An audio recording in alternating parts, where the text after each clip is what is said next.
Hey everyone, with the spring quarter right around the corner, let's do a few market predictions. Today we're going to talk about inflation, interest rates, what those two things have to do with each other, and inventory and how that all relates to everything. So let's jump right in. So we've been experiencing some really unprecedented times in the housing market, and even seasoned agents are a little concerned about what's going to happen with the future of this market. I'm here to give you all the news so you can decide if it's a good time for you to buy or sell.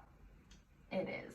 First things first, the number one question agents get asked is, how's the market? The market's great. There are absolutely no signs of it slowing down. We're actually seeing it heat up. Active listings have dropped down again about 25%, but carryover listings have decreased while new listings have remained the same. That shows a highly volatile market. And what that means is homes are just selling really fast. We're not seeing very many carryovers. Anything coming on the market is new.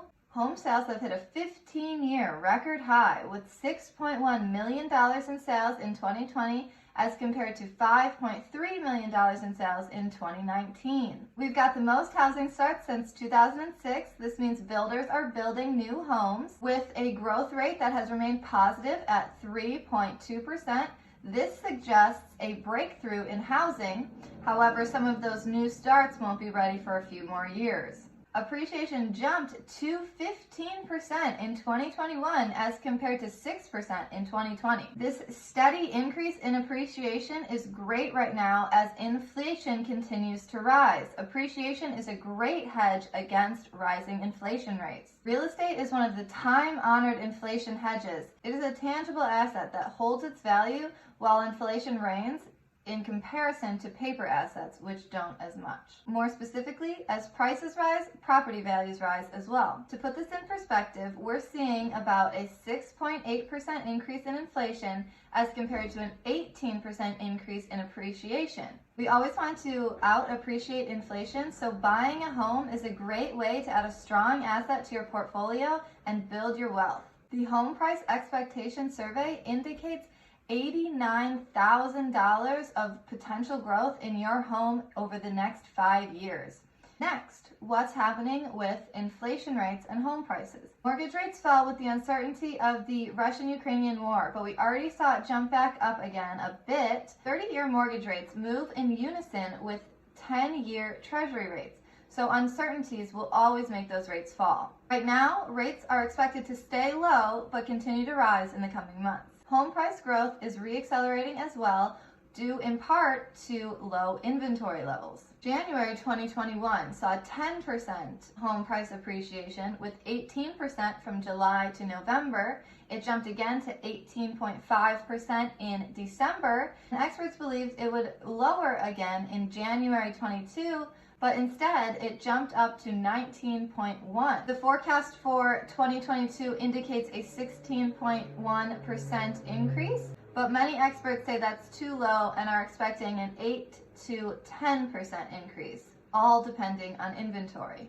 Most recent forecast rises to 10.3% as experts believe home prices will continue to rise. Sellers, hello. Speaking of Russia and Ukraine, the conflict will not affect these prices or decrease appreciation. The only thing really affecting these prices right now is inventory levels. With home prices on the rise and inflation heating up as well, many people are wondering if this is the same thing that's going to happen again as it did in the early to mid 2000s. Will the bubble burst like it did last time? 77% of consumers and 44% of agents say that they are concerned about the housing bubble. News outlets are saying foreclosures are surging.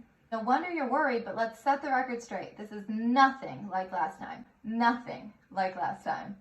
First of all, foreclosures are not surging. With eviction protections and housing moratoriums ending, we have seen an uptick in foreclosures. However, it has remained historically low. For example, in January 2019, there were almost 12,000 foreclosures reported. January 2020 saw 9,600 foreclosures. January 2022 saw 4,782. So we're likely to see large year-over-year percentage increases for foreclosures, but they will remain historically low until the end of this year.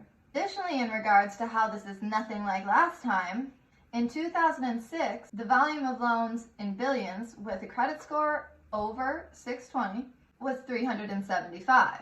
In 2007, 325. And then in 2020, we were at 75. In 2021, at 50. There are much better lending standards now, and with appreciation continuing to rise, buyers and sellers have more equity to work with. Equity is soaring, so people in forbearance have options to get on the other side of their debt. Additionally, last time there was an oversupply of homes as compared to the lack of inventory we're seeing today. So this is nothing like last time, and I know many of you are worried about if it's a good time to buy or sell, but let me leave you with a word from the wise. Economist John Maynard Keynes revolutionized macroeconomics by studying what consumers did instead of what they said.